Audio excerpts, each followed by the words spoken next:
we're uncovering the best of the heart of New Zealand. Phew, was that you? No, I think that was a bit of nature. As our North Island road trip continues. You certainly get a workout. I think it's just the bouncing. There's not many places in the world where you get a better currency deal than come to New Zealand. Hey kids, I just found out where they make high-vis vests. Join us. We're off to Rotorua. Rotorua. I don't know if I pronounced it right. If you haven't pronounced it right, someone from New Zealand will pronounce it for you. Thank you. Leaving the luxury of Huka Lodge behind, we jump onto State Highway 5, the Thermal Explorer Highway. This beautiful drive takes us through the Waikato region, dominated by massive stretches of open cattle country and some of the greenest grass you'll ever see. It's an easy 1 hour drive and the perfect calm before arriving in Rotorua.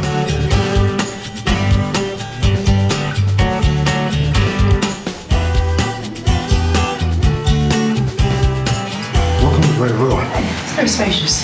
It's very long. Oh yeah, that was the first thing I noticed when I walked in. It's all one.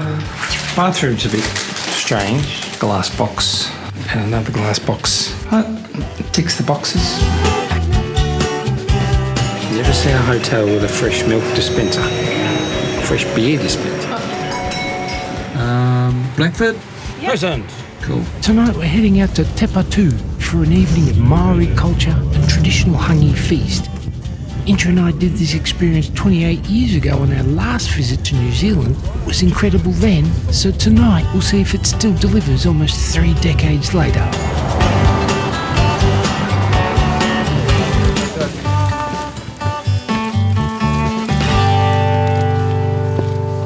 From the bus we enter a traditional Maori village modelled on a pre-European settlement. That looks nice. Sweet. The layout is designed for exploration, breaking into different interactive pockets spread out amongst the trees, taking in traditional games, weaving, Did it. and warrior training while trying traditional canapes served along the way.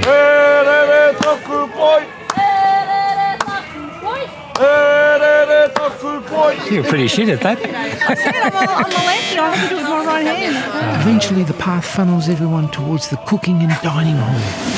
This is what we call Wai-O-Tapu, and that is how a hangi is made. Today we have a few of the meats that are going to be coming to your tables. Lamb, then we have in the middle, our duck, and at the end what we call tuna, fresh water eel. Those are not coming to your dinner tables, but they're going into my stomach. Okay, No. I'll tell you that now. And lastly we enter the meeting hall to be well fed and entertained through the gift of Maori storytelling through music and song.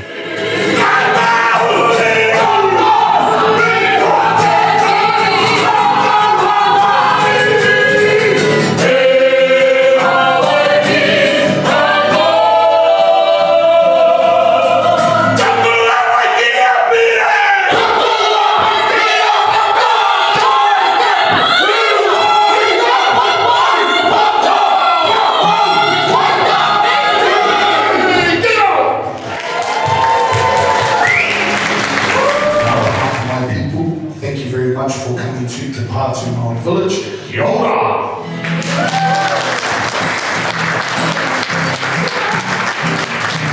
Good morning, travellers. That was last night. I'm still getting over it.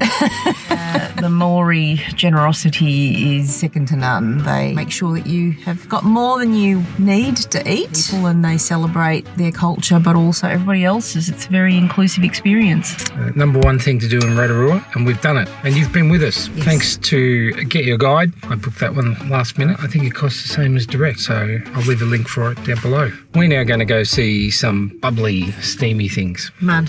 Mud, glorious mud. As incredible as that cultural evening was, we were just getting started with the heart of Rotorua. Known locally as Sulphur City, it's one of the world's most active urban geothermal areas. And just on the edge of town sits Te Puia, home of the Southern Hemisphere's largest active geyser, Pohutu. It's all guided tours. Yes. Last time we were here, admittedly a long time ago, you just walked around. Yeah. Well, at least we learned something this time. Hey, we'll learn something. How about you at the back? Where are we travelling from? We're from Melbourne. Melbourne, nice. This isn't just a museum, it's a working school established to teach and preserve traditional Maori arts and craft skills. You get to watch master craftspeople passing centuries-old stone and wood carving and flax weaving techniques down to the next generations. I just love how you can celebrate culture but still evolve. You're not stuck at a point in time. From the school we head down to the main event, the Te Puia geothermal park. Spanning 70 hectares, it's filled with volcanic mud pools, lakes, hot springs and fumaroles.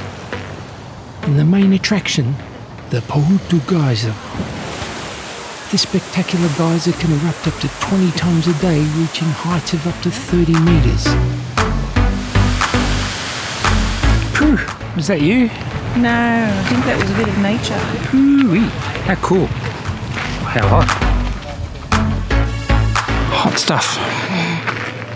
It is, indeed. See, it works. Well, Going through the gift shop. yeah, I had to get one of those shells. That was awesome. I love seeing all the handcrafts, how they're teaching new generations the old ways. But definitely haven't had enough of the bubbles. We'll go see some more. From here we're heading 25 minutes south on Highway 5 to see what is arguably the prettier geothermal sister of Te Puia, the Wai-O-Tapu thermal Wonderland. Famous for its vibrant coloured lakes and pools, it's a known Instagram hotspot in New Zealand. There are 3 routes to follow through the park with a cumulative distance of up to 3 kilometres. We only had time for routes 1 and 2. Entrance to park. If you're in a real hurry, turn right here and go direct to the Devil's Bath and the Champagne Pool. We'll walk off all the food from the hangi last night. Phew, smelly. It's yellow.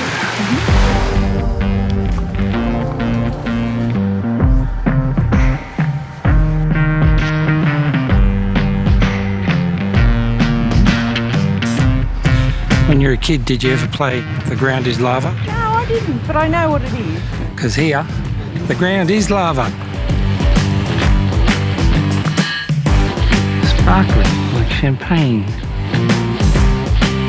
Bet it doesn't taste like champagne. How much is it cost to get in here? $50. Each. Yeah. Oh, it's worth it. There's not many places in the world where you get a better currency deal than come to New Zealand. Contains gold, silver, mercury, sulphur, arsenic, thallium and antimony. 62 metres deep. Oof, pick your poison. You're about to fog up, are you? Hey kids, I just found out where they make high-vis vests. Like, it can't be real. So they bring the high-vis down and they dunk it in. So that was fun. Like, that's the peak, isn't it? The peak of weird and wonderful geothermal stuff. New Zealand is a geothermal wonderland, the whole country. Well worth coming out for. For the afternoon, we're heading to Rotorua's Redwood Forest. Located just to the southeast of town, this California redwood plantation was established in 1901 and is host to the indoor-like Redwoods Treewalk, suspended 12 metres high above the forest floor.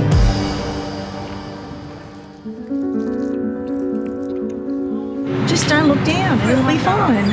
Only if you're scared of heights.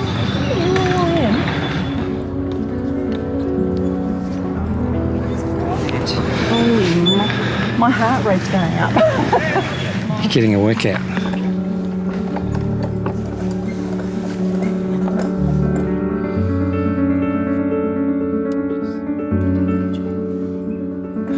Trying to walk like a gymnast, but you know, alas, it's not working.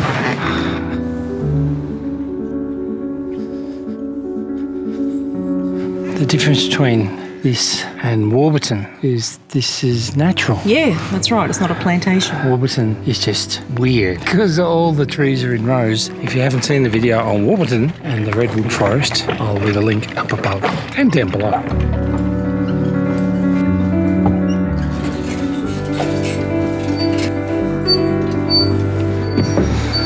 The tallest tree on the walk. Wow. You certainly get a workout doing this. I don't know why. I think it's just the bouncing. Don't do it!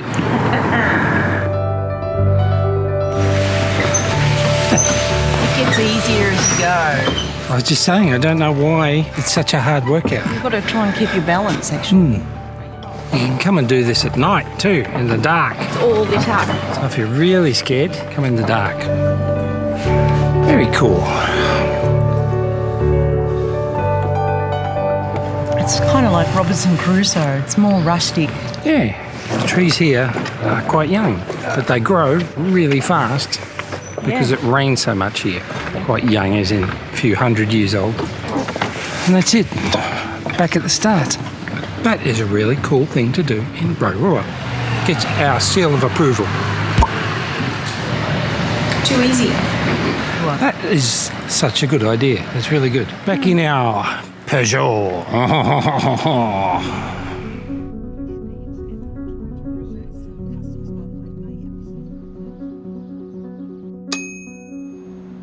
Good morning, travellers from lovely Rotorua. Rotorua. We're leaving today, heading to Waitomo. Just getting the car. Inter's waiting at the hotel with the luggage. Didn't want to pay $50 a day for parking.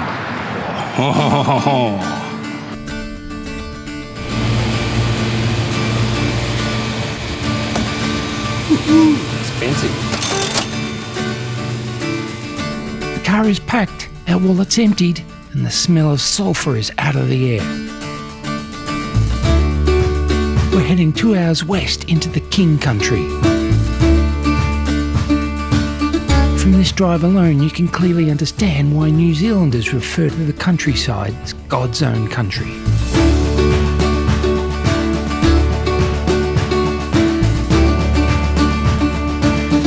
Waitomo is world famous for its limestone labyrinths and glowworms.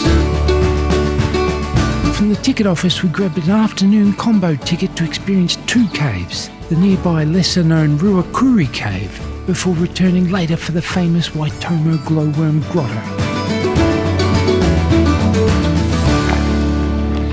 It's a beautiful day for spelunking. What is that? Cave exploring. Oh. Today we will be spelunking. Spelunking. Yep. Oh, it's even wheelchair accessible? It is.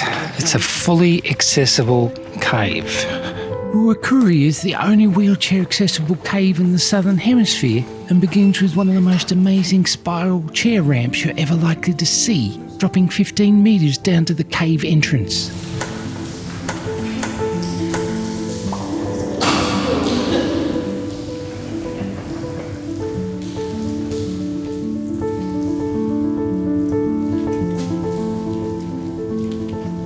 Our geologist guide takes us deep into the cave system, explaining the formations and histories of how it all came into being through the forces of time and water.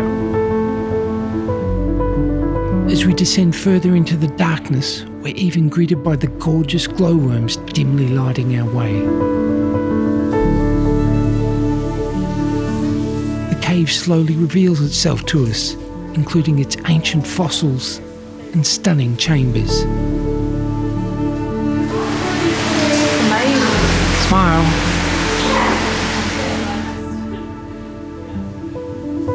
The scale of the place is mind-blowing in its size and grandeur. And an hour and a half later, we again reach the surface. Well, that was fun. Yes. I didn't get claustrophobic. No. So it's all good. I highly recommend that one. Oh, yeah. And it's 100% accessible. Even if you're in a wheelchair, you can do it. Take your kids. Yes. Awesome. There's no photography because, it disturbs the glowworms. We'll see you at the other side. Yes.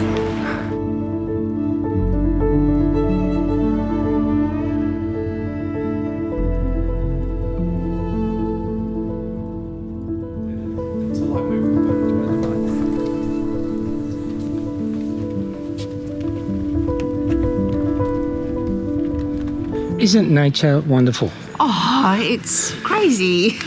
It's so beautiful. We'll have a beautiful sunset. Yeah, excellent. Really, really good. That was the last tour of the day. Yeah, that's it. That's it. It's all closed. We're the last people to leave.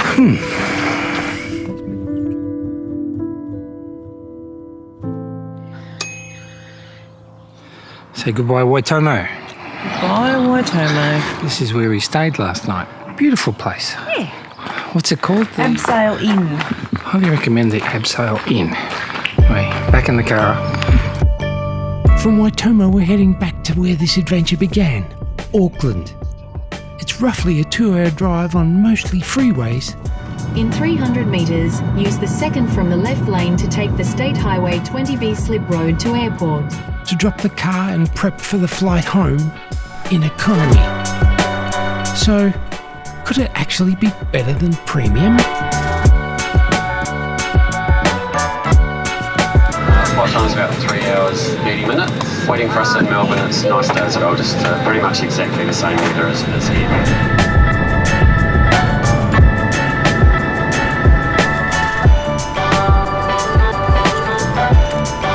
That looks decent. Smells good. Smells very good. Welcome to Australia, everyone. For your safety, you must remain seated with your seatbelt fastened until the seatbelt signs is turned off. So, how was economy versus premium economy? Oh, look, there are differences. The meal is not quite as fine dining. You get your bamboo cutlery. The quality of the food was great. So I'm not complaining at all. So if you get premium, you will get premium. I wouldn't do it again. I think you're better off paying for the extra legroom, and that's it. Because that's all you're getting in premium economy. And some silverware. True. So the winner is economy. Keep your money in your pockets. I'll leave all the costs down below. You can compare, make up your own mind. Welcome home. Thank you. Did you have a nice time? I did, but it was all about you. Was it? I had a really nice time. Highly recommend it if you can afford it, or spring for it, or you've got some special occasion. Huka Lodge. Wow. Yeah, heaven on earth. 10 out of 10. And your favourite thing in New Zealand? I don't know. I think the view outside our bedroom and that river. It reminded me why I love New Zealand, actually. I think my favourite thing was the Waitomo caves. I really like the accessible one. So that's it from us for another adventure. We will see you in the next one.